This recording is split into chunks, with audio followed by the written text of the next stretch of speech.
नमस्कार विद्यार्थी मित्रांनो, आज आपण इयत्ता 6वीच्या गणिताच्या पाठ्यपुस्तकातील भूमितीतील मूलभूत संबोध हा घटक अभ्यासणार आहोत। मुलांनो, या ठिकाणी सगळीकडे ठिपके ठिपके आपल्याला दिसून येतील। हे देण्याचं कारण एवढंच आहे की आपल्याला ही रांगोळी पूर्ण करायची आहे। रांगोळी पूर्ण करून झाल्यावर आपणास काही प्रश्नांच्या मदतीने चर्चा सुद्धा करायची आहे। त्यामध्ये पहिला प्रश्न आहे, रांगोळी काढण्यासाठी पृष्ठभाग कसा हवा। दुसरा प्रश्न आहे, रांगोळी काढताना सुरुवात कशी करावी। तिसरा आहे, रांगोळी पूर्ण करण्यासाठी तुम्ही काय काय केले। चौथा आहे, रांगोळीत तुम्हाला कोणकोणते आकार दिसतात। पाचवा प्रश्न आहे, स्कूटरवर किंवा हत्तीच्या पाठीवर रांगोळी काढता येईल का। आणि शेवटचा प्रश्न आहे, कागदावर रांगोळी काढताना ठिपके कशाने काढतात। या सर्व प्रश्नांची उत्तरे तुम्ही आज तयार ठेवायची आहेत। याच्यावर आधारित आपण चर्चा उद्या करूया। विद्यार्थी मित्रांनो, आता आपण बिंदू म्हणजे काय ते समजून घेऊया। सर्वांनी ही आकृती पहा। बिंदू लहानशा ठिपक्याने दर्शवला जातो। पेन किंवा टोकदार पेन्सिलने कागदावर लहानसा ठिपका काढता येतो। रांगोळीचे ठिपके ही बिंदूची प्रतीके आहेत। बिंदूला नाव देता येते। बिंदूचे नाव लिहिताना अक्षरांचा वापर करतात।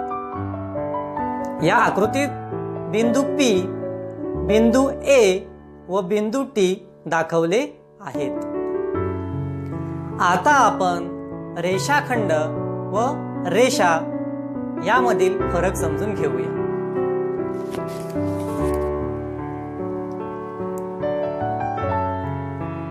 सर्वांनी आकृती पहा।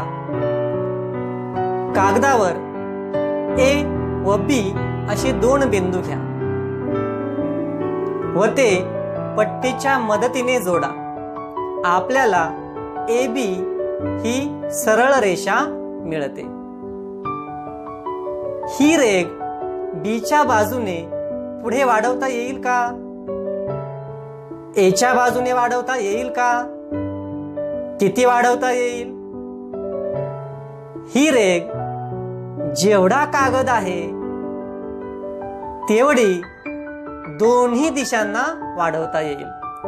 कागद खूप मोठा असेल तर ती खूप मोठी आता आपण अशी कल्पना करू की ही रेघ दोन्ही बाजूंना अमर्याद वाढवता येईल। अशा आकृतीला रेषा म्हणतात। अशी रेषा कागदावर दाखवताना दोन्ही बाजूंना अमर्याद आहे हे बाणांनी दाखवतात। गणितात रेषा म्हणजे सरळ रेषा। आपण काढलेली पहिली रेघ A पासून B पर्यंतच होती। ती रेघ या नव्या रेषेचा तुकडा म्हणजेच रेषाखंड आहे। खंड म्हणजे तुकडा।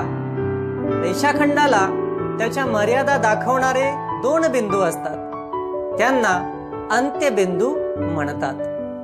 रेषाखंड AB हा थोडक्यात रेख AB असा लिहितात। AB हे त्याचे अंत्यबिंदू आहेत। रेषा एका लहान इंग्रजी अक्षराने किंवा रेषेवरील कोणत्याही दोन बिंदूंच्या सहाय्याने दाखवली जाते। इथे रेषा L दाखवली आहे। तिचे नाव रेषा PQ किंवा रेषा QP असे देखील लिहिता येते।